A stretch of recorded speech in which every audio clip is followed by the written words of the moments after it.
Hello students, myself Pakun, welcoming to our channel SRS Education Hub. Today we are going to discuss our first prose, A Letter to God, which is written by G.L. Funes. तो पिले माने आज आम आमर प्रथम प्रोजटी discussion करवा जोटा रही ए लेटर टू गॉड ईश्वर को चिठीटीए। ठीक अच्छे देखने कौन रही तुमर यही टाइटल रू यह अनुमान हो जे ईश्वर को कौन चिठी किए केवल लिखती कि जदि भी लिखती तो ईश्वर कौन तार किसी रिप्लाय दियंती कि तुम एमती अनेक गुड़िए असुमारी प्रश्न मान उंकी मारुथिब। तो आरंभ करने ए विषयटी जहाँ तुम समस्त डाउट को क्लीयर करने। ठीक अच्छे देखने कौन रही विषयटी a lead in have you ever written a letter to God. तो हैव यू एवर रिटन तुम कौन के लिखिच कि ए लेटर टू गॉड ईश्वर को निमंते चिठीटीए तुम्हें कौन के लिखिच कि did you ever come across someone writing a letter to God. Did you ever come across someone तुम्हें कौन एमती कौन से व्यक्ति संस्पर्श आसच कि जे कि writing a letter to God जे कि ईश्वर को चिठी लिखती। People believe faith can move mountains. तो पीपुल बिलीव लोक मैंने विश्वास करती जे फेथ कैन मूव तो आमर विश्वास जहाँकि कौन कर ना कैन मूव माउंटेन्स गोटे पर्वत को गतिशील कर मनुष्यर जमी कहती विश्वास बेले सर्वसिद्धि हुए बोली। तो मनुष्यर विश्वास अच्छी जदि मनुष्यर दृढ़ विश्वास हम ताले पर्वत गतिशील हो पार। But what should we put our faith in but what should we put our faith in किंतु आमे क्यों जिनिस आम विश्वास स्थापन करवा। This is the question the story delicately poses. This is the question ये हूँ से ही प्रश्न जहाँकि दि स्टोरी डेलिकेटली पजेस यही गल्पटी यही प्रश्न को कौन करची ना ग्रहण करिची बा यही प्रश्न को यही गल्प ही बहन करिची। ठीक अच्छे Lencho is a farmer who writes a letter to God asking for a sum of money when his crops fail. Lencho is a farmer Lencho who is the protagonist character of the story ये गल्पर ये हूँ मुख्य कर्णधर बा नायक आम जहाँ कहती। तो ये हूँ मुख्य चरित्र लेंचो जे कि जड़े कृषक। Lencho is a farmer who writes a letter to God. तो लेंचो हूँ गोटे कृषक हु जे कि writes a letter to God ईश्वर को निमंते बा ईश्वर को एक चिठीटे लिखिची asking for a sum of money कौन जनईकरी ना किसी टंका देवाई। व्हेन हिज क्रॉप्स फेल जिते बड़े कि तार शस्य कौन हो नष्ट हो जाइए तार फसल हानि घटी तो सेते बड़े ईश्वर को निमंते से चिट्ठी लिखिची किसी पैसा साहाय्य करने। Does Lencho's letter reach God कौन लेंचर चिट्ठी जाएगी ईश्वर के पाखे पहुँचला कि does God send him the money कौन ईश्वर सतरे ताको टंका पठेले कि। Think and try to answer this question think भाव एंड ट्राई एवं चेष्टा कर टू आंसर दिस क्वेश्चंस यही प्रश्न गुड़िकर उत्तर पायापाई टे भाव एवं चेष्टा कर।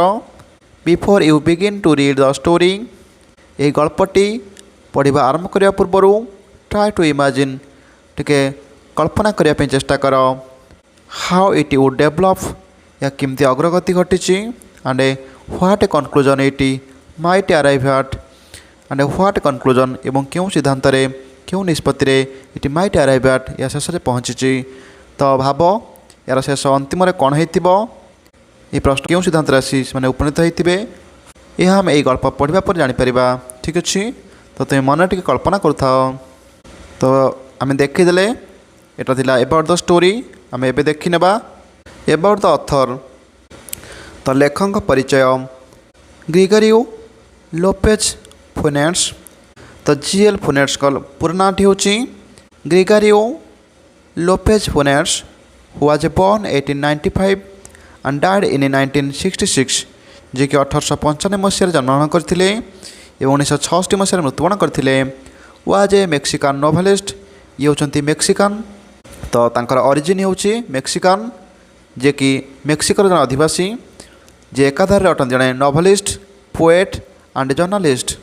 तो नोवेलिस्ट उपन्यासिक, पोएट कवि एंड जर्नलिस्ट एवं सांबादिक।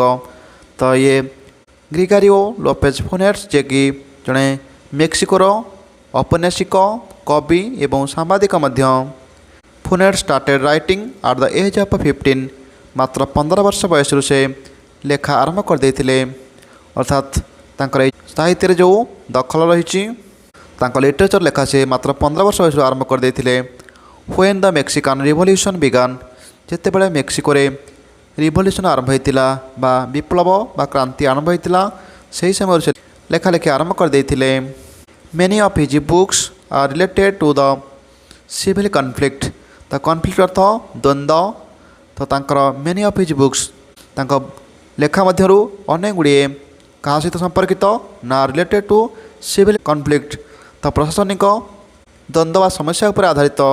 तो तांको लेखा मध्यरु अनेक गुड़िए तांकर प्रशासनिक द्वंद्व वा समस्या उपर आधारित। His stories are exciting and ह्यूमरियस।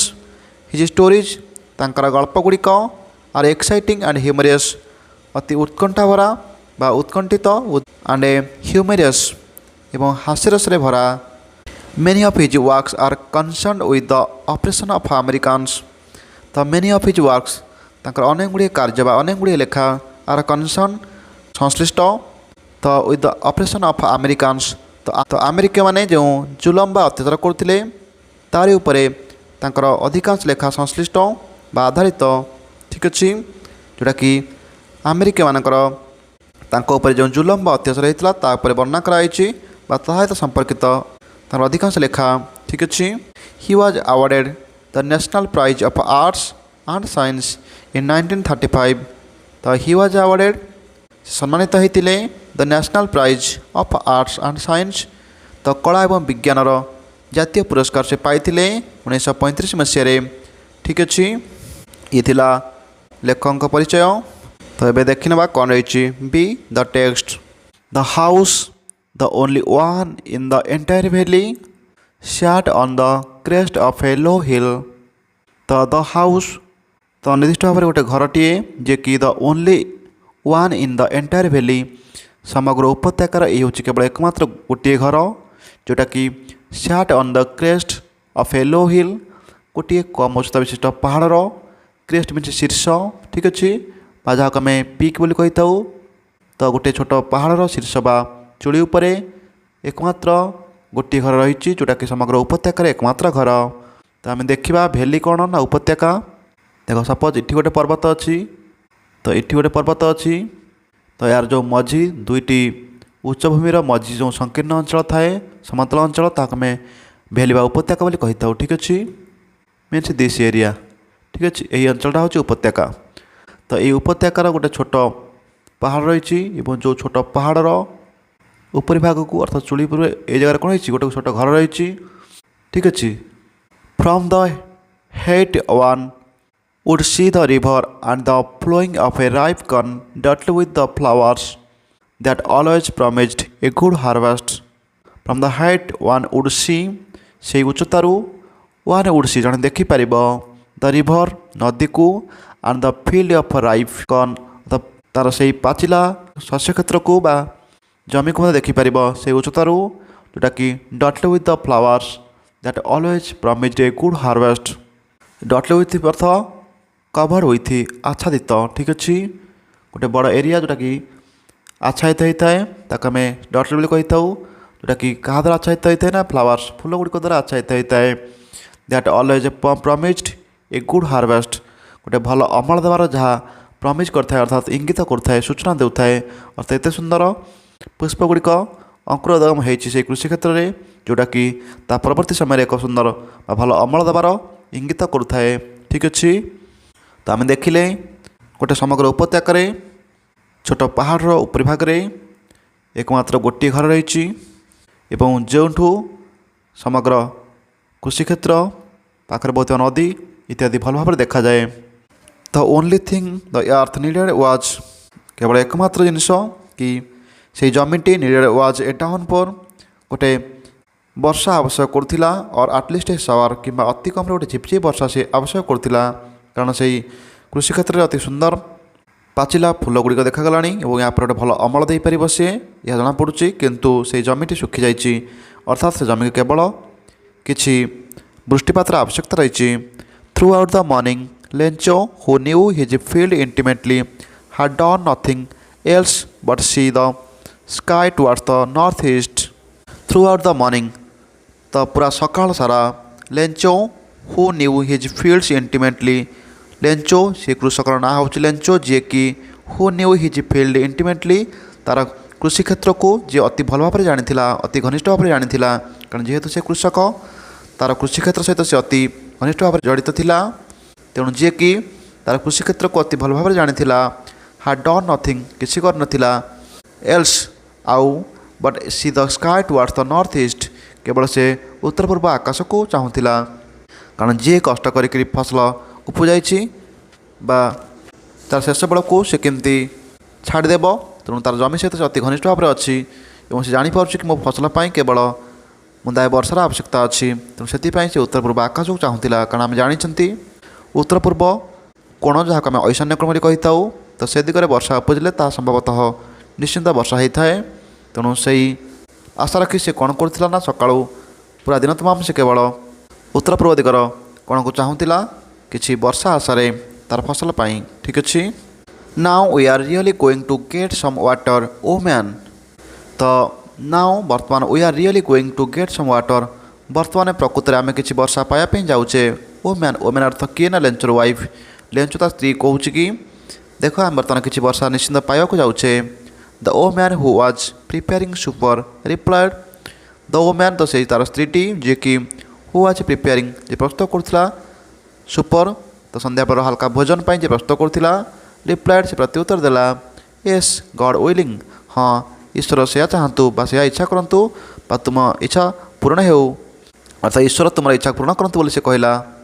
The older boys we are working in the field while the smaller ones were playing near the house until the woman called to them all come for dinner तो the older boys तो से बड़ पिला माने जे कि we are working in the field तो कृषि क्षेत्र में काम करुले while जते बेले कि the smaller ones छोट पिला माने we are playing near the house से घर पाखे खेलुले until the woman called to them all जे पर्यंत से लोकटी न डाकी कम फॉर डिनर ठीक अच्छे किसी संध्या बेला हल्का भोजन खायापी आस बोली जे पर्यंत लोकटी न डाकी तो से पर्यंत से माने सेमती खेलुथे ठीक अच्छे।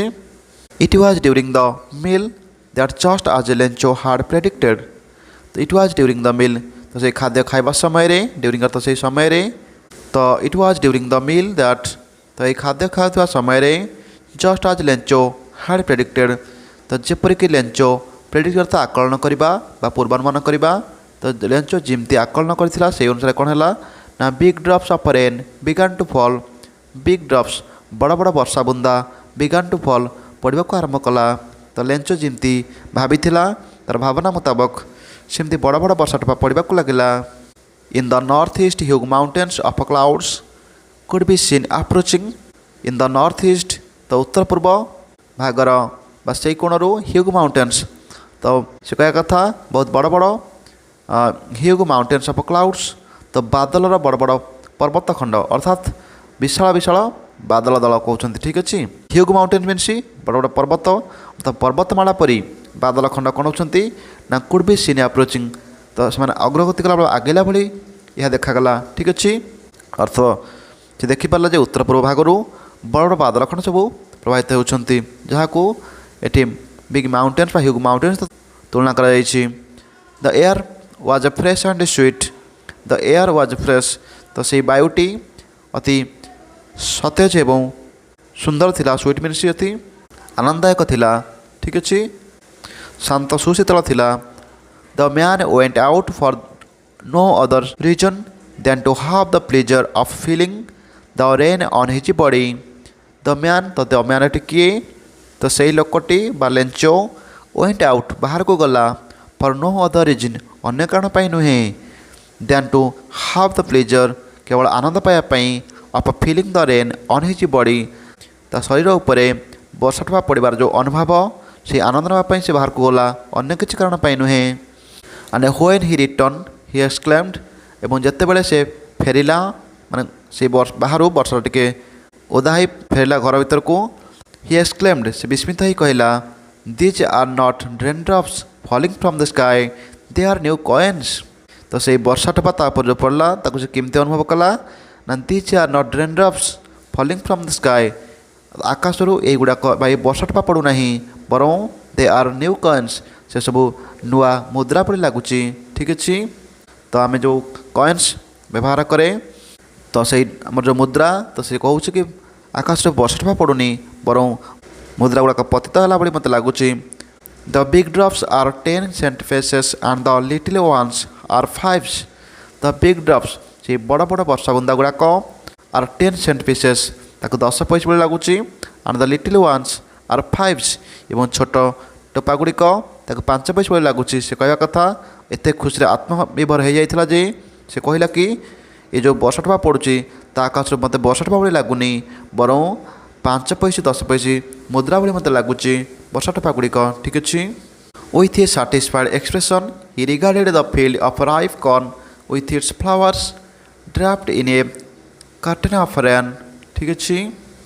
ୱିଥ୍ ଏ ସାଟିସ୍ଫାଏଡ୍ ଏକ୍ସପ୍ରେସନ୍ ଗୋଟେ ସନ୍ତୋଷଜନକ ଅଭିବ୍ୟକ୍ତି ସହିତ ବା ଭାବ ପ୍ରକାଶ ସହିତ he regarded the field of ripe corn with its flowers, he regarded the field of ripe corn, ତ ସେଇ ପାଚିଲା ପୁଷ୍ପ ଗୁଡ଼ିକ ଥିବା ତାର ସେଇ କୃଷିକ୍ଷେତ୍ରଟିକୁ ସେ କ'ଣ କଲା ନା ଅତି ସନ୍ତୋଷଜନକ ଭାବ ବ୍ୟକ୍ତିରେ କହିଲା କି ଯେଉଁଟାକି draft in a curtain of rain, ଯେ କି ବର୍ଷାରେ ପୁରାପୁରି ଆଚ୍ଛାଦିତ ହୋଇଯାଇଥିଲା। ଠିକ୍ ଅଛି।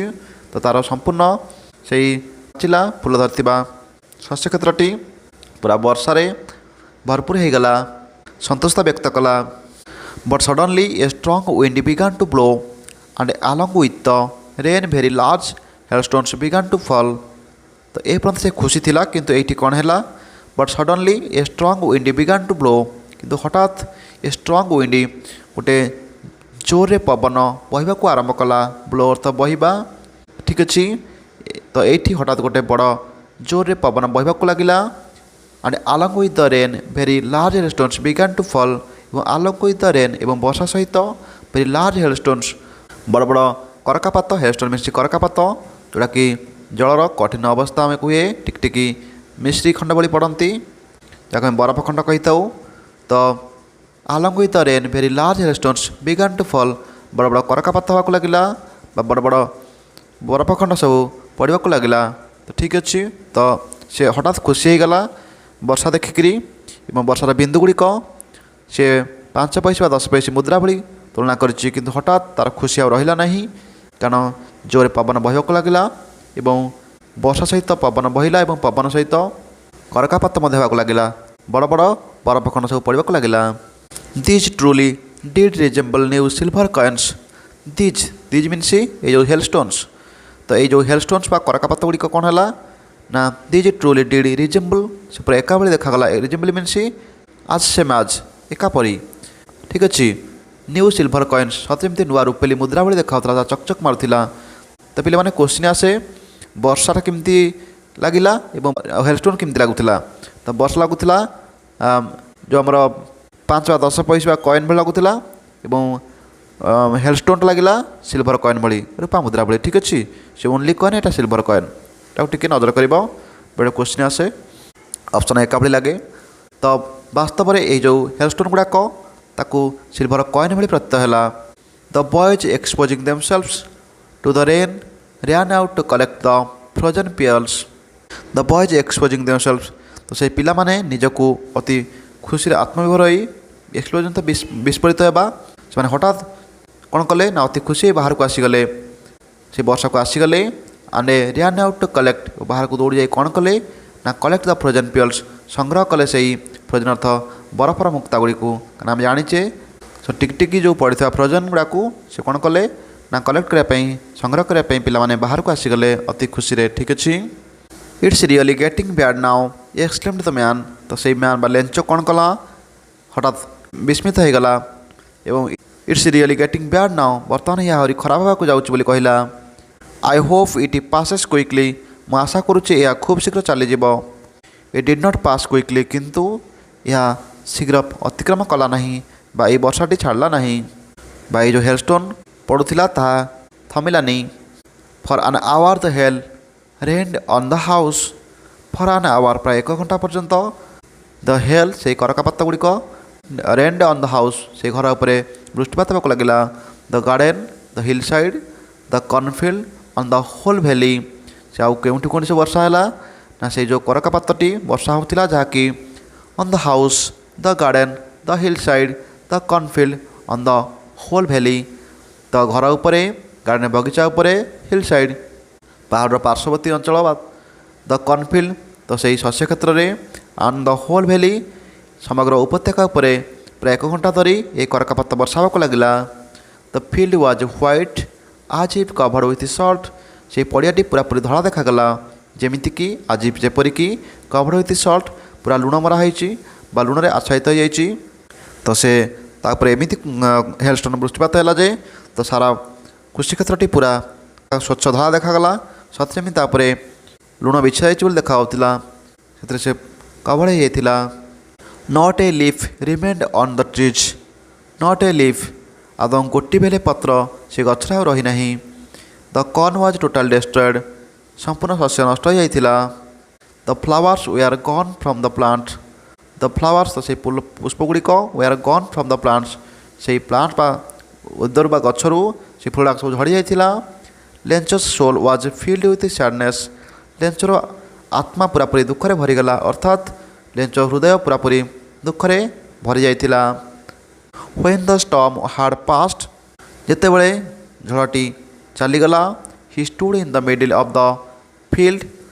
से जो फील्ड बा खेतर बा जमीर मझे ठिया होगला। And he said to his sons ता पिलामान को कहला ए प्लग ऑफ लकटस और have left more than this. A plague of locusts यदि पंगुपाल कर गोटे दल आसते तथापि would have left more than this यह अपेक्षा अधिक किसी छाड़ी जाते। यदि पंगुपाल दल आसते ताले हुए तो से शस्य खाई कि बड़का छाड़ी जाते किंतु द हेल हाज लेफ्ट नथिंग। किंतु यही करकापातटी आम कि छाड़ी जाए ना आम सब फसल को नष्ट कर देछि। This year we will have no corn. ए वर्ष आम आउ किछि बेले फसल पाइबा नहीं बा आमको किछि बेले शस्य आउ मिलिबो नहीं। That night was a sorrowful one. तो सही राति तापाई गोटे दुखद राति थिला पूरा दुखपूर्ण राति हो गला। All our work for nothing आम सबकि परिश्रम कौन कम आसलानी ये सबकि बेकार गला बोली से कहूँ। There is no one who can help us. तो ये कहीं भी ना जी आमको साहाय्य करि we will all go hungry this year आम ए वर्ष भोकला रहिबा। But in the hearts of all who lived in the solitary house in the middle of the valley.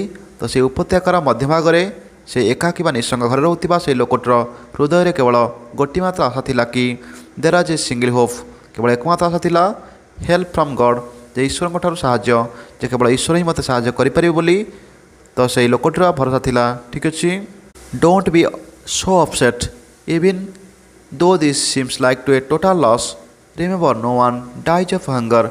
Don't be so upset तो आदम दुखित तो हुआ नहीं इवन एमती कि though this seems like a total loss जदिओ यह प्रतीत होची कि संपूर्ण क्षति होती बोली किंतु रिमेंबर मन रख जे no one dies of hunger कहीं हेले भोकरे मरबे नहीं अर्थात ईश्वर अच्छा ना केबे क्या भोकरे मरबा को देबेनी। That's what they say no one dies of hunger. तो दैट्स व्हाट दे से तो से लोक मैंने जहाँ कहती no one dies of hunger कहीं केबे हेले क्षुधारे मरबे नहीं कारण ईश्वर केबे हेले काहाकू अनाहार मारे ना बोली जो विश्वास रही। तो सही कथा को से बारंबार भाविला जे कदापि आम अनाहार मरवा नहीं कारण तार ईश्वर पाखे गोटे डीप फेथ रही। All through the night Lencho thought only of one hope.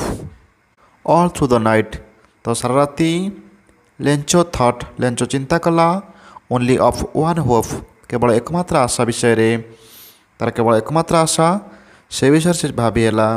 The help of a god ईश्वर साहाय्य whose eyes as he had been instructed see everything even what is deep in one's conscience.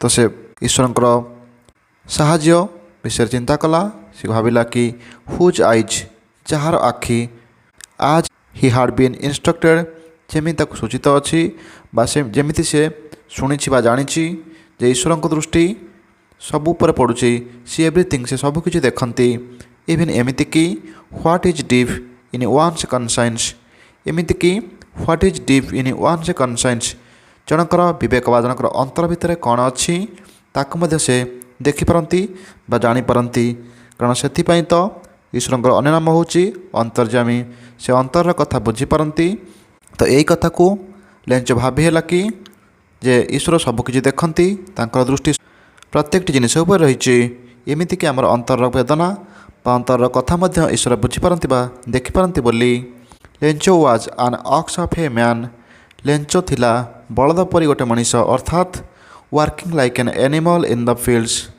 तो तार क्षेत्र से जमी अति प्रबल परिश्रम करे जमी से गोटे पशु भली परिश्रम करुला अर्थात से हूँ गोटे हार्डवर्किंग मैन कठिन परिश्रमी लोक ठीक अच्छे but still he knew how to write किंतु सत्य से जानी हाउ टू राइट किमती लेखा हम जदिओ लेंच खूब परिश्रमी लोक थिला से जमी पशु भली परिश्रम करुला सत्वे से लेखा जानी the following Sunday at daybreak तो तापर रविवार एट डे ब्रेक तो मध्याह्न समय he began to write a letter से कौन कला ना गोटे चिट्ठी लिखा को आरंभ कला which he himself would carry to town which जो चिट्ठीटा को ही हिमसेल्फ वुड कैरी से निजे ताको नेला टू टाउन सहर को and a place in the mail एवं से चिट्ठी बाक्स रे कौन करने ना पकड़ापी ठीक अच्छे तो से निजे कौन कला ना सहर को गला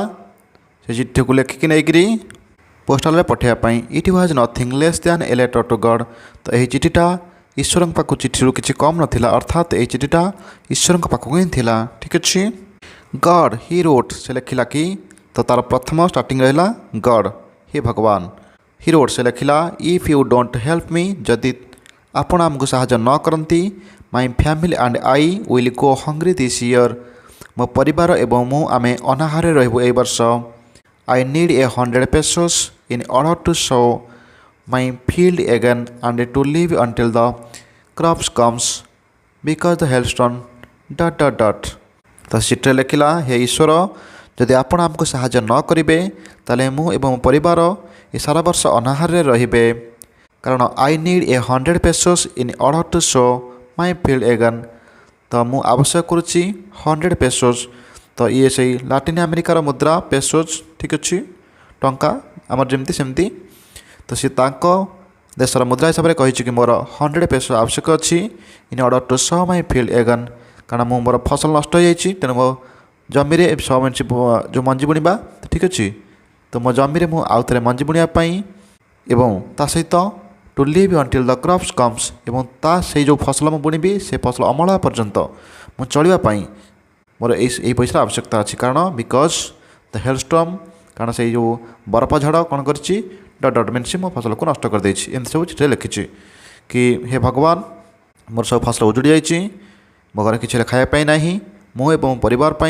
सहायतार हाथ बढ़ातु ना आम समस्ते अनाहारे रही कारण जो करकापथ हो मोर समस्त फसल उजुड़ी जाइए ठीक अच्छे मु पुनर्बार आउ थे मंजी बुणबी और से फसल अमल हवा पर्यंत मो बचापी मो परिवार बचापी किसी पैसा आवश्यकता अच्छे बोली से लिखिकी जन ठीक अच्छे ही रोट से लिखला टू गॉड ईश्वर को तमें फ्रम हो किए लेंचो आड्रेस आम सेकेंड रू जो आड्रेस लिखा टू गॉड प्रेरक आउ जो प्राप्तेशु ठीक अच्छे प्राप्तेशु टी ईश्वर पाइबे प्रेरक देछि कि लेंचो दौर ही रोट से लिखला टू गॉड ईश्वर को ऑन द एनवेलप से जो लफाफा उपर कारण आम जाने जो चिट्ठी आम लिखती गोटे लफाफा कौन करती ना पूरे दिखती ठीक अच्छे लफाफा पुरला गोटे गोटे स्टाम्प आम किणवा और पोस्टाल स्टाम्प किणिकी कौन करवा ना आमर आड्रेस पठेबा तो से लफा भितर से कौन कला चिट्टा को पूरेदेला और लिखिदेला कौटी टू लिखला टू गॉड फ्रम हूँ लेंचो ठीक अच्छे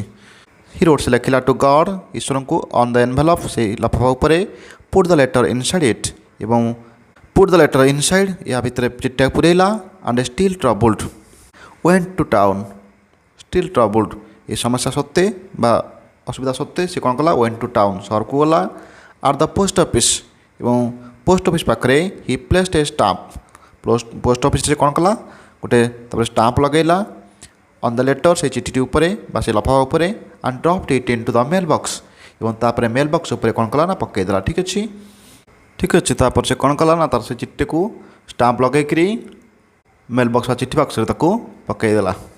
one of the employees who was a postman and also helped at the post office went to his boss laughing heartily and showed him the letter to God.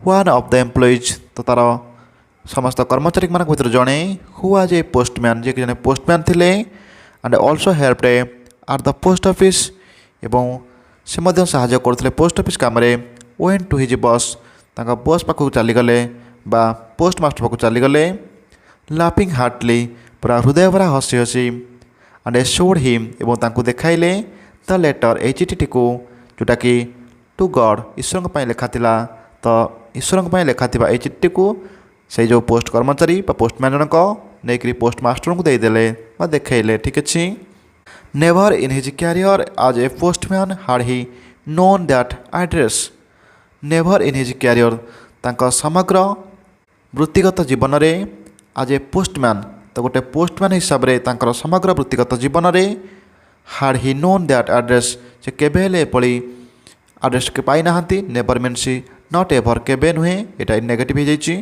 तो तांकर वृत्तिगत career भितर से केबे एमती address चिठी जा देखी ना the postmaster A fat amiable भेलो जड़े फैट मीन्स गरु बा मोटा एवं एमेबल भेलो गोटे बंतपूर्ण मनोभाव रखुवा व्यक्ति जे कि ऑल्सो ब्रोक आउट लाफिंग जे बहुत जोर हसिले।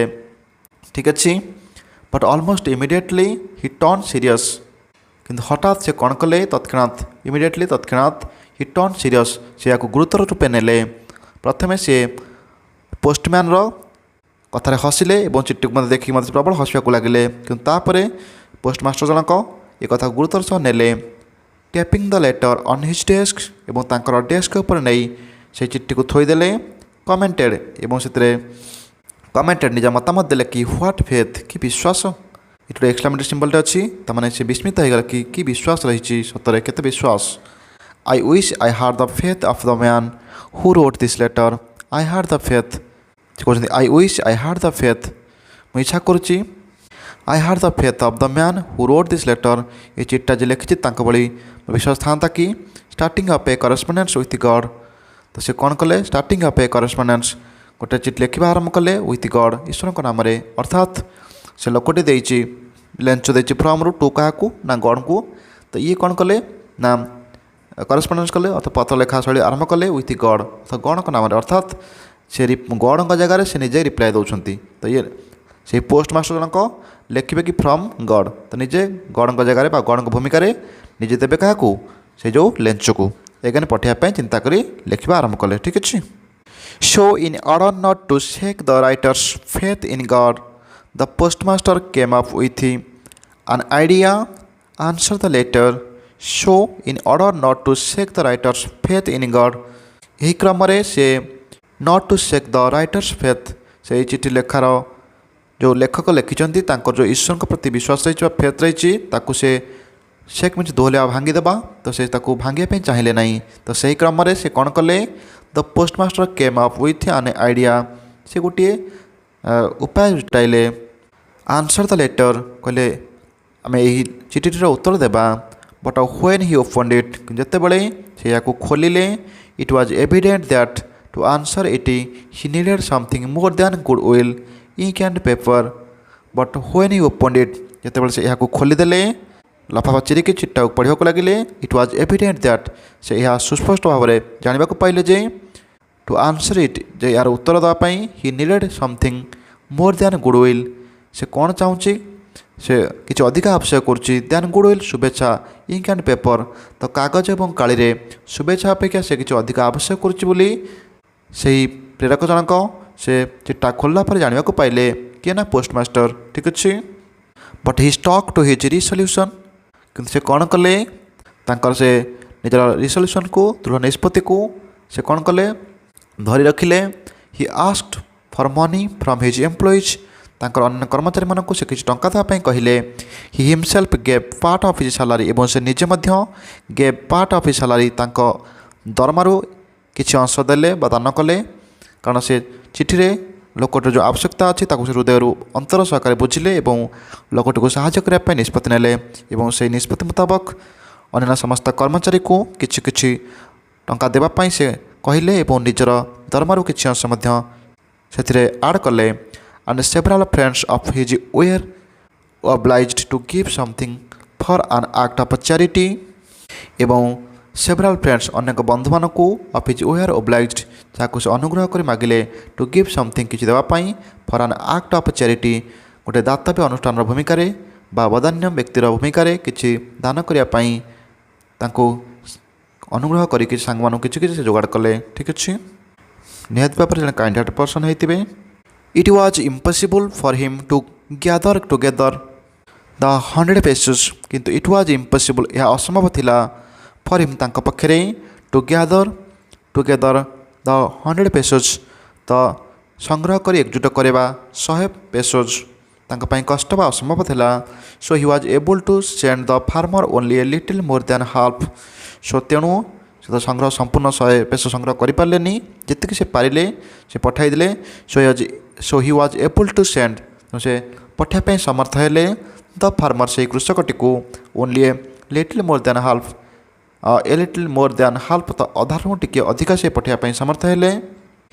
ही put the money in an envelope he put the money से टंका को से एनवेलप भितर पुरैले आड्रेस टू द लेंचो जेहेतु जेटा फ्रॉम थिला आड्रेस लेंचो तेणु से आड्रेस से टू रे कौन लिखिले लेंचो लिखिले लेंचो को आड्रेस ठिकाना पठेले and with it a letter containing only a single word as a signature guard और से कौन धारण करवा से केवल गोटे सिंगल वार्ड दस्खत होता जहाँ हूँ गॉड तो ईश्वर जो से जो चिट्ठा देले तो बाँपर जो फॉर्म लिखा हुए तो से फॉर्म रे गॉड बोल लिखिले टू क्या को लेंचो को लेंचो आड्रेस पठेदेले। ठीक अच्छे कारण से लोकटर जो दृढ़ विश्वास रही ईश्वर पाखे तर से ईश्वर पाखे विश्वास को भांगे चाहिए तेणु से कौन कले ना फ्रॉम गॉड लिखी से जो संग्रह कर पैसा को से लफा भितर पूरे आड्रेस पठेदेले। ठीक अच्छे the following Sunday Lencho came a bit earlier than usual to ask if there was A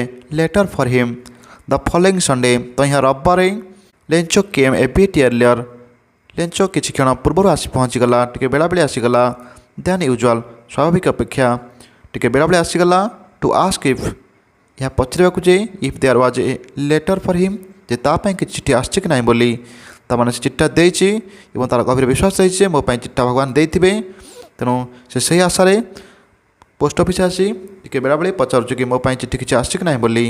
it was the postman himself who handed the letter to him while the postmaster experiencing the contentment of a man who has performed a good deed looked on from his office.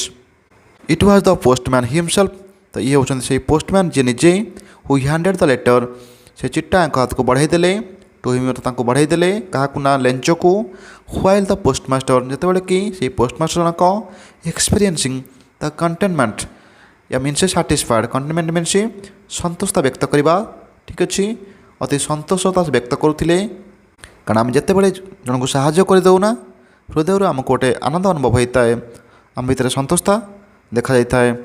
तो से postmaster जनक experiencing the contentment निजे अति संतोषता अनुभव करी who has performed a good deed लगुला कि गोटे भल कम करी looked on from his office जे कि ऑफिस रु से यहाँ चाहूले कि से जो भल कमटे कर पैसा आदाय कर देइछंती से लोक को से लफाबाटा बढ़ाई दे से चाहूले। ठीक अच्छे Lencho showed not the slightest surprise on seeing the money Lencho जे कि showed not a slightest surprise से स्लाइट तो सामान्यतम आश्चर्य बा खुशी होबार से देखागला नहीं ऑन सीइंग द मनी टंका को देखिकी कारण तार दृढ़ विश्वास था जे भगवान मते निश्चिंत रूपे चिठी पठाई पैसा पठाई तेणु से पैसा देखी आदौ आश्चर्यचकित है ना सच वाज हिज कॉन्फिडेंस जमी तार दृढ़ विश्वास रही कॉन्फिडेंस मीन दृढ़ विश्वास बट ही बिकेम एंग्री कि से अधिक क्रोधी होगला रागिगला when he counted the money जो से टंका को गणिला এই ଟଙ୍କାକୁ ଦେଖି ସେ ଆଦୌ ଆଶ୍ଚର୍ଯ୍ୟ ବା ବିସ୍ମିତ ଦେଖାଗଲା ନାହିଁ, ବରଂ ଟଙ୍କାକୁ ଗଣିଲା ପରେ ସେ ଟିକେ ରାଗିବାକୁ ଲାଗିଲା। God could not have made a mistake, କାରଣ ଈଶ୍ୱର କେବେ ହେଲେ ଭୁଲ କରିପାରିବେ ନାହିଁ, କେବେ ସେ ମିଷ୍ଟେକ୍ କରିପାରିବେ ନାହିଁ। Nor could he have denied Lencho what he had requested, ସେ କହୁଛନ୍ତି କି ଈଶ୍ୱର କେବେ ହେଲେ ଭୁଲ କରିବେନି।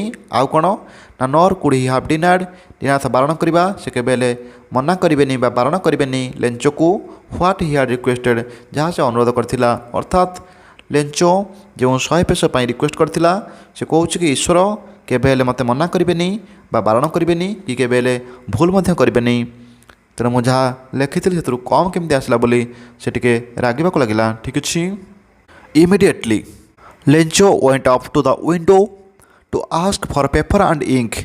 ତ ଇମିଡ଼ିଏଟଲି ତତ୍କ୍ଷଣାତ୍ ଲେଞ୍ଚୋ ୱେଣ୍ଟ ଅପ୍, ସେ ଚାଲିଗଲା କେଉଁଠିକିନା ଟୁ ୱିଣ୍ଡୋ, ସେଇ ଝରକା ପାଖକୁ, to ask for a paper and ink, ଗୋଟେ ପେପର୍ ଗୋଟେ କାଗଜ ଏବଂ କାଳି ଦେବା ପାଇଁ ବା ତାଙ୍କୁ ସେଇ ଝରକା ପାଖକୁ ଯାଇ କହିଲା।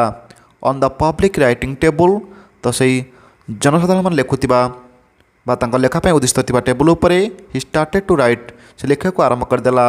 With much of wrinkle of his bro means eyebrow, ତାର ଆଖିର ଯେଉଁ ଆଇବ୍ରୋ ଅଛି, ଭ୍ରୁଲତା ଅଛି, ସେଥିରେ ଟିକେ ରିଙ୍କିଲ୍ ତ ଟିକେ କୁଞ୍ଚନ ଆସୁଥିଲା। ତ ଆଖିର ଭ୍ରୁଲତାକୁ ସେ ଭ୍ରୁ କୁଞ୍ଚନ କରି ଲେଖିବାକୁ ଲାଗିଲା। Caused by the effort he had to make to express his ideas, କାରଣ ହି ବାଇ ଦ ଏଫର୍ଟ, ଯେଉଁ ଚେଷ୍ଟା ସେ କରୁଥିଲା, to make to express his ideas, ତାର ସମସ୍ତ ଉପାୟକୁ ବା ତାର ସମସ୍ତ ଧାରଣାକୁ ସେ କ'ଣ କରୁଥିଲା ନା ପରିପ୍ରକାଶ କରୁଥିଲା ସେଇ ଚିଠିରେ, ସେଥିପାଇଁ ତାର ଭ୍ରୁଲତାକୁ ସେ ଟିକେ ଭ୍ରୁ କୁଞ୍ଚନ କରୁଥିଲା।